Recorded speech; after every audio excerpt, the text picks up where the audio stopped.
आदाब नाजरीन, उर्दू खबरों में आप सभी का खैर मकदम है। नजर डालते हैं इस वक्त की अहम सुर्खियों पर। केरल के कासरगोड में आतिशबाजी के दौरान बड़ा हादसा, 160 जख्मी, 8 की हालत नाजुक।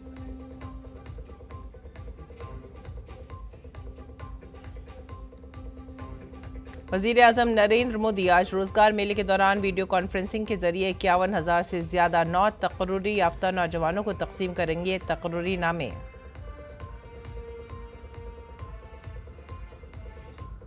यौम आयुर्वेद के मौके पर वजीर आजम आज नई दिल्ली में सेहत के शोबे से मुताल्लिक कई प्रोजेक्टों का करेंगे इफ्तिताह और रखेंगे संग बुनियाद।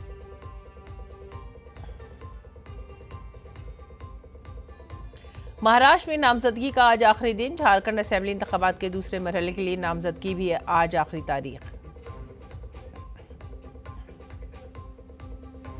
और धनतेरस के साथ ही आज से दिवाली का त्यौहार हो गया है शुरू। बाजारों में जोश खरोश, लोग बड़े पैमाने पर कर रहे हैं खरीदारी।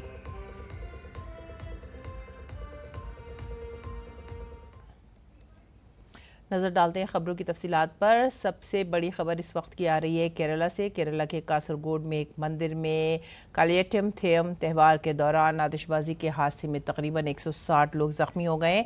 इनमें से 100 के करीब अफराद मुख्तलिफ अस्पतालों में दाखिल है और 8 शदीद तौर पर जख्मी बताए जा रहे हैं। ये वाक़या तकरीबन 12:30 बजे रात उस वक्त पेश आया जब मेले के लिए रखे गए पटाखों में एक चिंगारी की वजह से आग लग गई।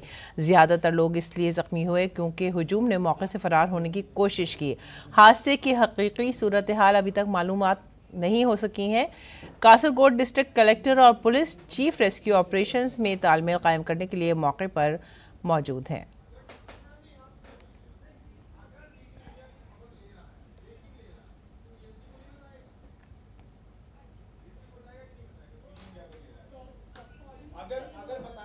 और एक और हादसा पेश आया है पटना में। बिहार की राजधानी पटना में पीर की देर रात मेट्रो के तामीराती काम के दौरान एक बड़ा हादसा हुआ है। मेट्रो टनल में लोगों मशीन के ब्रेक फेल होने की वजह से कई कारकुन इसकी जद में आए। इस वाक़े में 3 मजदूरों की मौत हो गई है। अब तक मौसूल होने वाली इत्तलात के मुताबिक निस्फ दर्जन कारकुन जख्मी हैं। इनमें से 4 की हालत तशवीशनाक बताई जा रही है। तमाम जख्मियों का इलाज पटना के PMCH अस्पताल में किया जा रहा है। ये वाक़या दारुल हुकूमत पटना के NIT मोड़ के करीब पेश आया है। वाक़े के बारे में बताया जा रहा है कि लोको मशीन के जरिए टनल के अंदर सामान ले जाया जा रहा था कि इस दौरान उसके ब्रेक फेल हो गए। टनल के अंदर बड़ी तादाद में मजदूर काम कर रहे थे।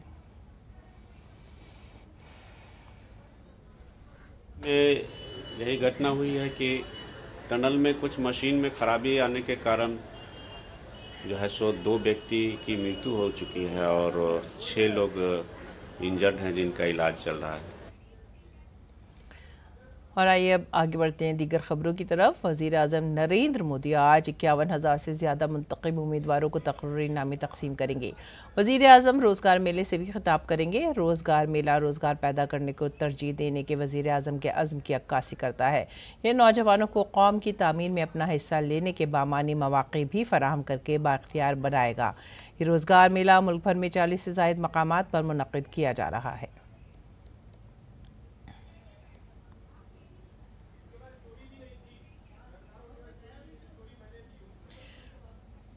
वज़ीर आज़म आज धन्वंतरी जयंती और नवे आयुर्वेद दिवस के मौके पर सेहत के शोबे से मुताल्लिक़ 12,850 करोड़ रुपए से ज़्यादा के कई प्रोजेक्टों की सौगात देंगे। वज़ीर आज़म आयुष्मान भारत PMJAY के तहत 70 साल और उससे ज़्यादा उम्र के तमाम बुजुर्ग शहरियों के लिए हेल्थ कवरेज की तोसी का भी आगाज़ करेंगे। वज़ीर आज़म भारत के पहले all India institute of Ayurveda के दूसरे मरहले का भी इफ्तिताह करेंगे। सेहत की देखभाल के शोबे में टेक्नोलॉजी की जदीद इस्तेमाल को फ़रोग़ देते हुए वज़ीर आज़म 11 टेरिटरी हिफ़्ज़ाने सेहत के इदारों में ड्रोन खिदमात का भी आगाज़ करेंगे और सेहत देखभाल सहूलियात को मज़ीद बेहतर बनाने के लिए डिजिटल इक़दामात को फ़रोग़ देने के लिए UN पोर्टल का भी आगाज़ करेंगे। वज़ीर आज़म मेक इन इंडिया के विजन के मुताबिक तिब्बी आलात और थोक अद्वियात के लिए PLI स्कीम के तहत 5 प्रोजेक्टों का इफ्तिताह करेंगे। वज़ीर आज़म सेहत की देखभाल के शोबे में तहक़ीक़ और तरक्की और जांच के बुनियादी ढांचे को मजबूत बनाने के लिए मुतअद्दिद इक़दामात का भी आगाज़ करेंगे।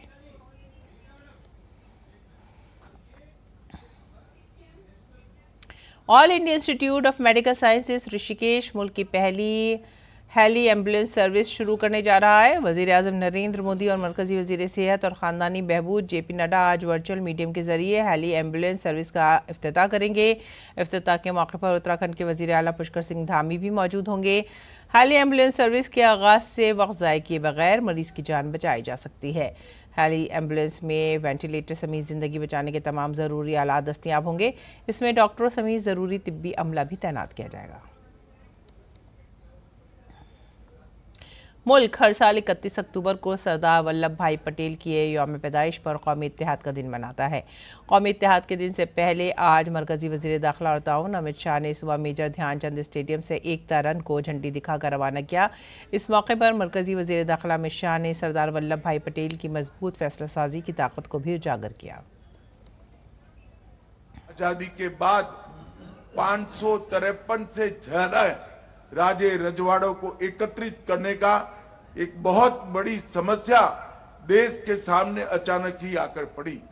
उस वक्त सरदार साहब ही थे जिन्होंने अपनी दृढ़ निर्णय शक्ति से, दृढ़ इच्छा शक्ति से और त्वरा से इस सब को एकत्रित कर आज के भारतीय संघ का मानचित्र हम सब ने लाया।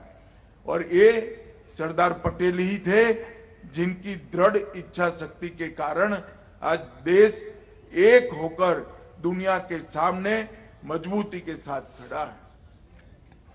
सरदार वल्लभ भाई पटेल के यौम पैदाइश के मौके पर मरकज़ी वज़ीर दाखिला अमित शाह आज राजधानी दिल्ली में सरदार वल्लभ भाई पटेल के मुजस्मे की नकाब कुशाई करेंगे। इसके साथ ही वो civil registration system mobile application का भी इफ्तिताह करेंगे।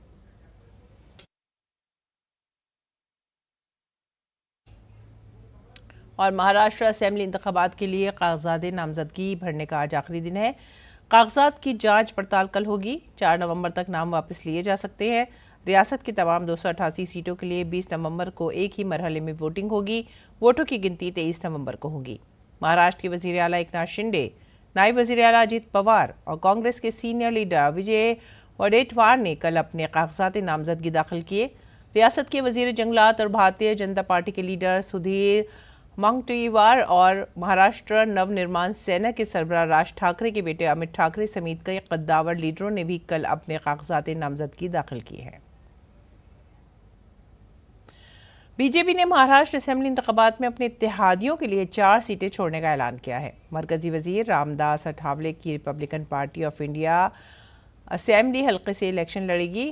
कल्याण असेंबली हल्के से इलेक्शन लड़ेगी। युवा स्वाभिमान पार्टी को बाड़नेरा सीट दी गई है। गंगाखेड़ सीट राष्ट्रीय समाज पार्टी के पास चली गई है, जबकि शाहवाड़ी सीट जन स्वराज्य शक्ति पार्टी के पास है।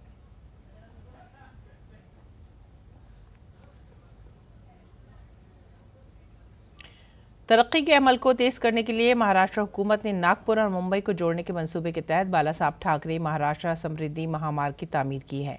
एक्सप्रेस वे की तामीर से मकामी आबादी के लिए रोजगार के नए मौके पैदा होंगे। हमारे नवानिगार चंद्रशेखर ने जानने की कोशिश की कि इस प्रोजेक्ट के हवाले से लोगों की क्या राय है।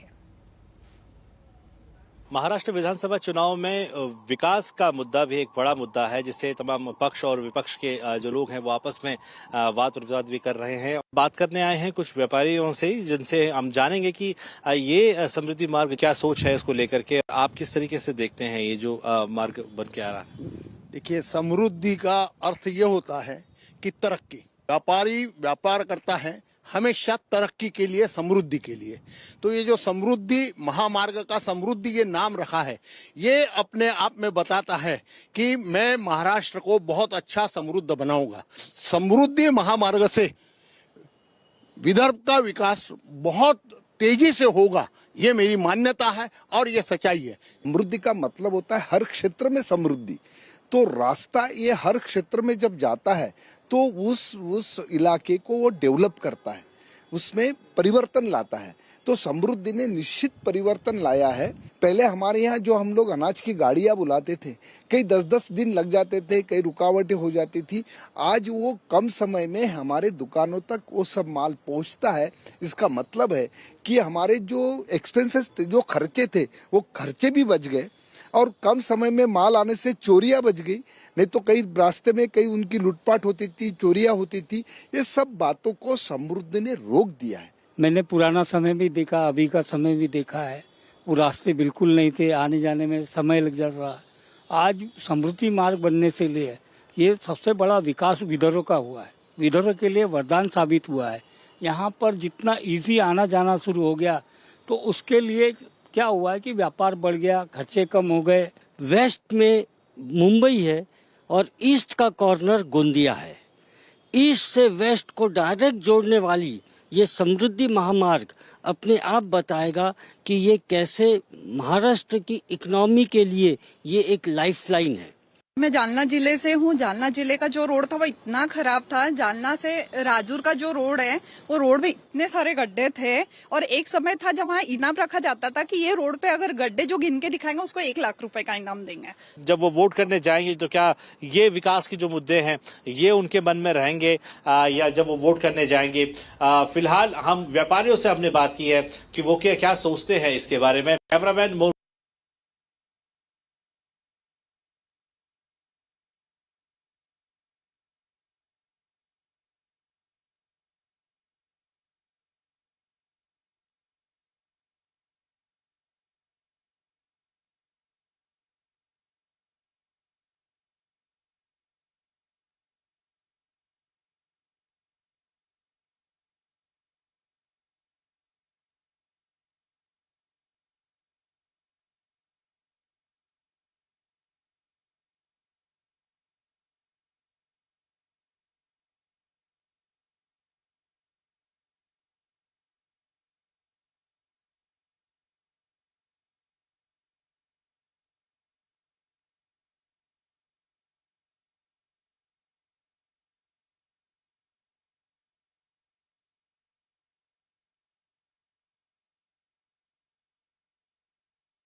की खिलाफ वर्जी के 20 मुकदमात में FIR भी दर्ज की गई है। झारखंड कानून साज असेंबली इंतखाबात जीतने के लिए NDA गठबंधन पूरी ताकत के साथ काम कर रहा है। इस इंतखाबी मुहिम में कई मकामी मसाइल भी उठाए जा रहे हैं। इस बारे में मजीद मालूमात के लिए हमारे नामा निगार सुमेश पटेल ने BJP के सीनियर लीडर अर्जुन मुंडा से खुसूसी बातचीत की। आइए देखते हैं। चुनाव का बिगुल बज चुका है। ये मॉनिटर झारखंड में NDA और इंडिया गठबंधन के बीच कड़ा मुकाबला है। इस वक्त हमसे बातचीत करने के लिए झारखंड के पूर्व मुख्यमंत्री और BJP के वरिष्ठ नेता अर्जुन मुंडा है, उनसे बातचीत करेंगे। सर, किस तरह की तैयारी है सर चुनाव में? पूरी तैयारी है, क्योंकि झारखंड की जनता चाहती है कि इस राज्य में गवर्नेंस अच्छा होना चाहिए। तो स्वाभाविक रूप से झारखंड की जनता का स्नेह और आशीर्वाद भारतीय जनता पार्टी के प्रत्याशियों को मिलेगा और झारखंड में सरकार बनेगी। तो झारखंड में बांग्लादेश घुसपैठ का मुद्दा सबसे बड़ा है। निश्चित रूप से एक मामला बांग्लादेशी घुसपैठियों का है, जिसके कारण दिन ब दिन आदिवासियों के अधिकारों पर अतिक्रमण हो रहा है और नक्शा बदल रहा है जनजातीय गांव। तो ये बहुत बड़ा मुद्दा है। कांग्रेस कह रही कि एक भी यहाँ पर घुसपैठ नहीं हुआ है।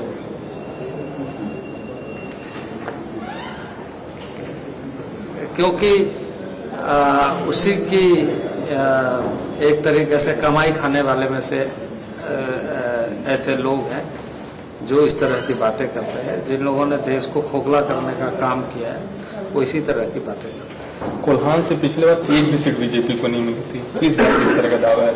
इस बार भरपूर सीट मिलेगी। कितनी क्या गारंटी इस बार? पूरी गारंटी है, जनता गारंटी दे रही है। जनता चाह रही है कि कोल्हान का प्रतिनिधित्व भारतीय जनता पार्टी का हो और हो। तो आप साथ सुन रहे थे झारखंड के पूर्व मुख्यमंत्री अर्जुन मुंडा को, तो DD न्यूज से बात कर रहे थे अपने सहयोगी शिव कुमार के साथ। Somesh Patel, DD news, Ranchi, Jharkhand. भारतीय रेलवे उन मुसाफिरों के लिए पूरी तरह से तैयार है जो अपने प्यारों के साथ दिवाली की खुशियां बांटना चाहते हैं। खुसूसी ट्रेनों के अलावा नई दिल्ली रेलवे स्टेशन पर एक अजीमुशान पंडाल बनाकर माहौल को मुकम्मल तौर पर त्योहार जैसा बना दिया गया है। नई दिल्ली स्टेशन का नजारा कैसा है, ये देखते हैं हमारे नामा निगार राजेश राज की ये खास रिपोर्ट।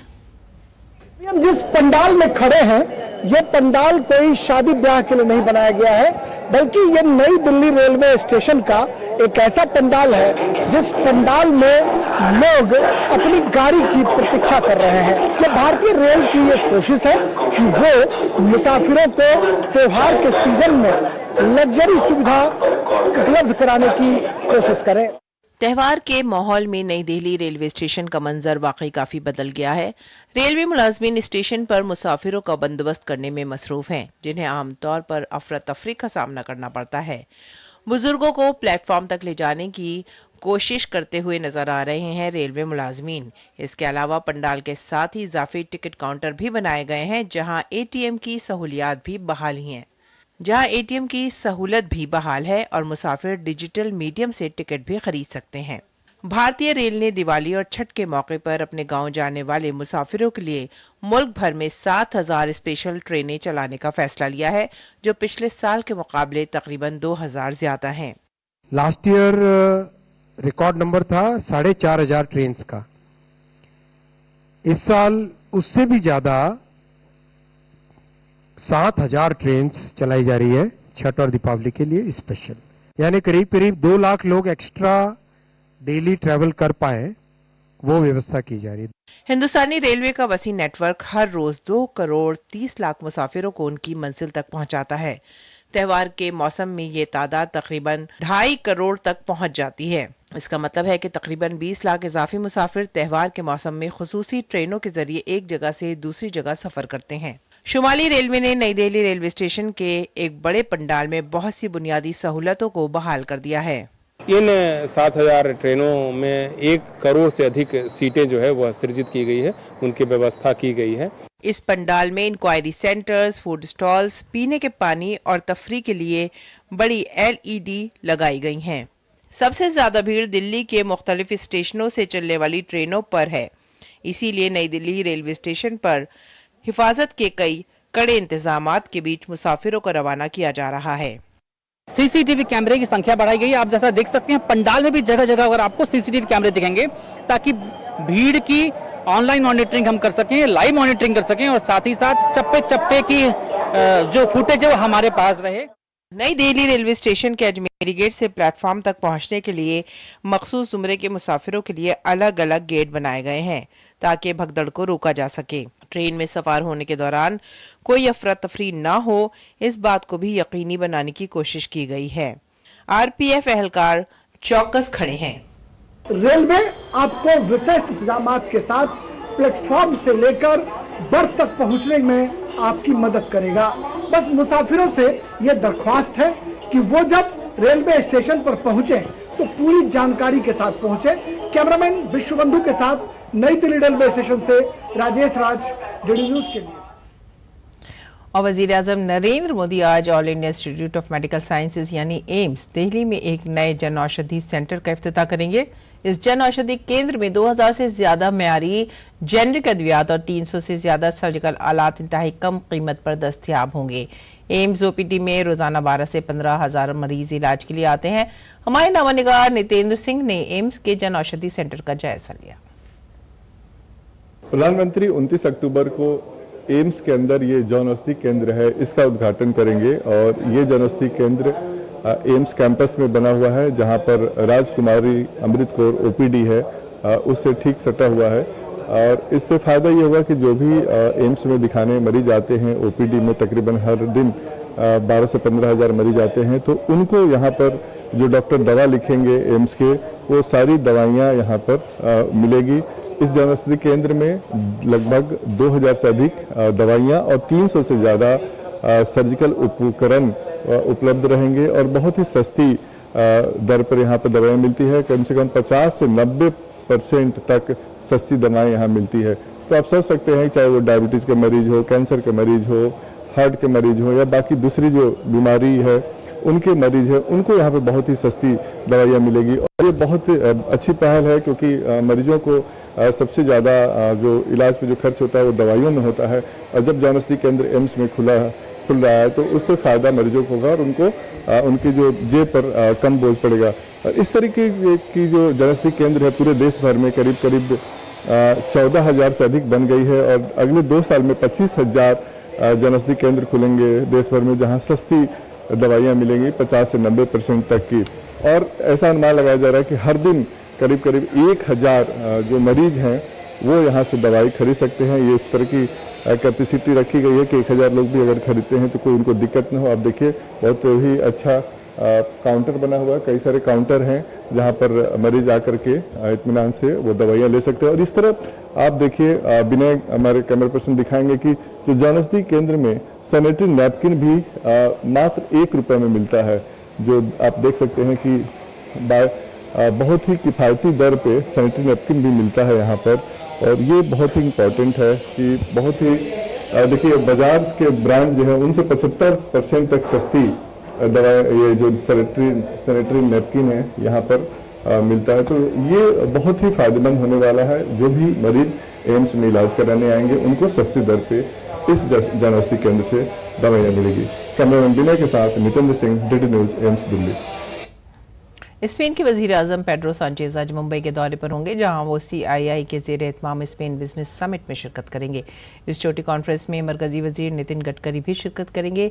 इस सिलसिले में वो फिक्की के ज़ेर एहतमाम 4थे CEO स्पेन इंडिया फोरम से खिताब करेंगे। हिस्पानवी वजीर आजम आज महाराष्ट्र के गवर्नर CP राधाकृष्णन से भी मुलाकात करेंगे। सरकारी प्रोग्रामों के अलावा वो कारोबारी और सिनत के रहनुमाओं, थिंक टैंक्स और फिल्म इंडस्ट्री के लोगों से बातचीत करेंगे, ताकि हिंदुस्तानी और हिस्पानवी मीडिया और तफरीही सिनतों के दरमियान ताउन को फरोग दिया जा सके। ये वजीर आजम सांचेज का भारत का पहला दौरा है।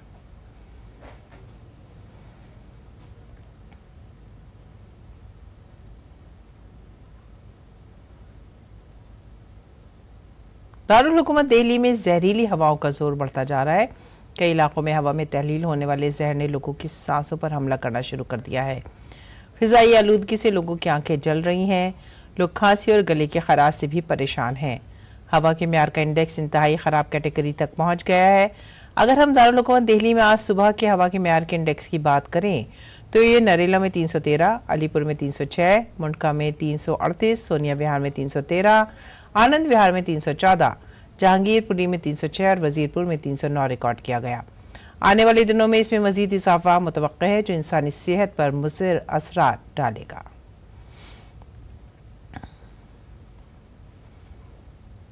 और आज धनतेरस है। दिवाली का त्यौहार धनतेरस से शुरू होता है। धनतेरस को नेकी और खुशहाली की अलामत समझा जाता है। लोग खास तौर पर इस दिन खरीदारी करते हैं। आज सोने, चांदी और बर्तनों की खरीद और फरोख्त को नेक शगुन माना जाता है। ऐसे में बाजारों में भी रौनक साफ नजर आ रही है। इसके साथ साथ आज लक्ष्मी, गणेश, विष्णु, सरस्वती माँ की मिट्टी की मूर्तें खरीदने का भी काफी रिवाज है।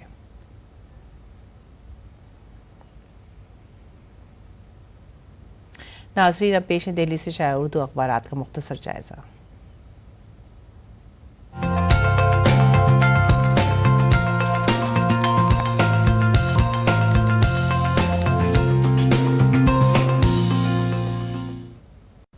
और उर्दू अखबारात के जायजे में पहली खबर इनकलाब से। वक्फ बिल पर मीटिंग में फिर से हंगामा, अपोजिशन का वॉकआउट। पार्लियामेंट की मुश्तरका कमेटी में अपोजिशन के अरकान ने दिल्ली वक्फ बोर्ड की नुमाइंदगी की सख्त मुखालफत की। इसके बाद की जो अगली खबर हम ले रहे हैं वो है हमारा समाज से, और ये है वजीर आजम के हाथों अमरेली में 4,900 करोड़ रुपए के तरक्याती कामों का इफ्तिताह और संगे बुनियाद। हमारे समाज की अगली सुर्खी की तरफ रुख करेंगे। भारत दिफाई सेक्टर में नई बुलंदियां छू रहा है, वजीर आजम का बयान। उसके बाद की जो अगली खबर हम ले रहे हैं वो है रोज़नामा राष्ट्रीय सहारा से। इसराइली फ़ौज के 3 हफ्तों से जारी हमलों में कम से कम 1,000 फ़िलिस्तीनी हलाक हो चुके हैं। इसके बाद की अगली सुर्खी, गुजरात के वडोदरा में टाटा एयरक्राफ्ट कॉम्प्लेक्स का इफ्तिताह। हिस्पानवी वजीर आजम सांचेज के साथ वजीर आजम का रोड शो। और ये थे आज के उर्दू अखबारात, उनसे जुड़ी चंद सुर्खियां।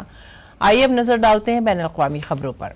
इसराइली पार्लियामेंट ने एक नया कानून मंजूर कर लिया है। यह कानून अक़वाम मुत्तहिदा की मरकज़ी agency united nation relief and works Gaza के लोगों को इमदाद फराहम करने से रोकता है।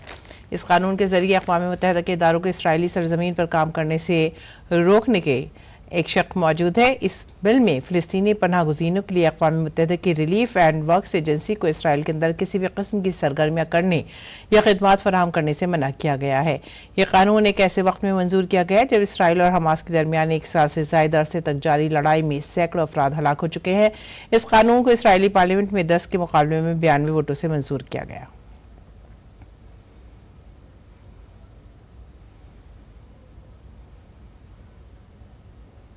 रुख करेंगे खेल के मैदान का। भारत और न्यूजीलैंड की खवातीन क्रिकेट टीमों के दरमियान वनडे सीरीज का तीसरा मैच आज अहमदाबाद में खेला जाएगा। फिलहाल सीरीज 1-1 से बराबर है। सीरीज का पहला मैच भारतीय टीम ने 59 रन से जीता था, जबकि दूसरा मैच न्यूजीलैंड ने 76 रन से जीता था। तीसरा मैच जीतने वाली टीम सीरीज अपने नाम करेगी। और अब पेश है मौसम का हाल।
इसी के साथ ही आप हमारी पूरी टीम को दीजिए इजाज़त।